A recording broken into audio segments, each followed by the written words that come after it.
નમસ્કાર મિત્રો, તો તમારું સ્વાગત છે મારી આ રેગ્યુલર હવામાન માહિતી આપતી યુટ્યુબ ચેનલ ઉપર અને હું છું તમારો મિત્ર રાકેશ મોઢવાડિયા। સૌપ્રથમ તમે આ ચેનલ ઉપર નવા હોય અને હજી સુધી જો ચેનલને સબસ્ક્રાઈબ ન કરી દે એકવાર જરૂરથી સબસ્ક્રાઈબરનું બટન પ્રેસ કરી દેજો અને વિડીયોને આગળ શેર પણ કરી દેજો।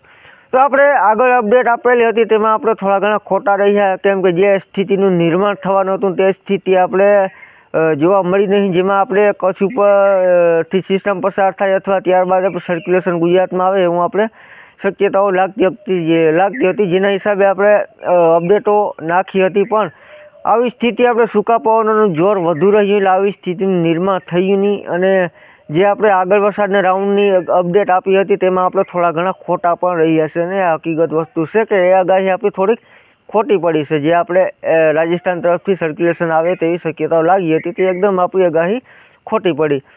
હવે આપણે આગળની સ્થિતિની વાત કરીએ તો બંગાળની ખાડીવાળી જે લો પ્રેશર સિસ્ટમ છે તે અત્યારે તેલંગાણા આજુબાજુ વિસ્તારો ઉપર આપણે સક્રિય છે, અને આ સિસ્ટમ છે તે ઉત્તર પશ્ચિમ તરફ ગતિ કરશે અને મધ્ય ભારત સુધી આ સિસ્ટમ છે તે આવશે।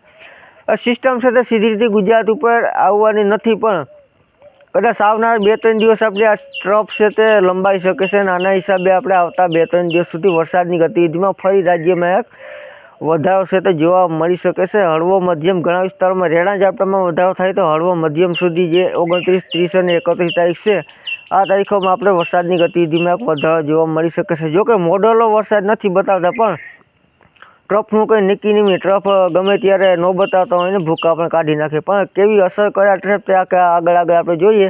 પણ અત્યારે આપણે હળવો મધ્યમ સુધીનો વરસાદ અને રેણા ઝાપટામાં વધારો આવી રીતે સ્થિતિ આવનાર 2-3 દિવસમાં આપણે બતાવે છે, એટલે આવનારા 3 દિવસ આપણે ગુજરાતમાં વરસાદનો ગતિવિધિમાં આંશિક રીતે વધારો છે તે કદાચ જોવા મળશે। ત્યારબાદ આપણે વાત કરીએ તો બંગાળની ખાડીમાં 3 અને 4 તારીખ આજુબાજુ આપણે વરસાદી સિસ્ટમ બને, અને સિસ્ટમ કદાચ અત્યારે જે સ્થિતિ જોઈએ તો કદાચ 7 તારીખ આજુબાજુ અથવા ત્યારબાદ આપણે એક વરસાદનું રાઉન્ડ કદાચ આવી શકે છે આ સિસ્ટમ આધારિત। જોઈએ હવે આગળની સ્થિતિ ક્લિયર થશે એટલે આપણે જરૂરથી અપડેટ આપતા રહીશું।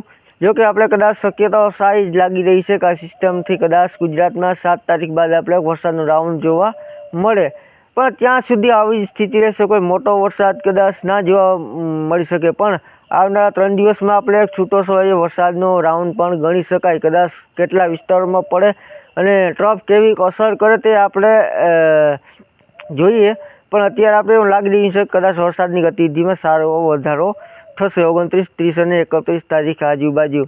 તો આ હતી આજની માહિતી, ફરી મળીશું નવી અપડેટમાં, ત્યાં સુધી રજા આપશો, આભાર।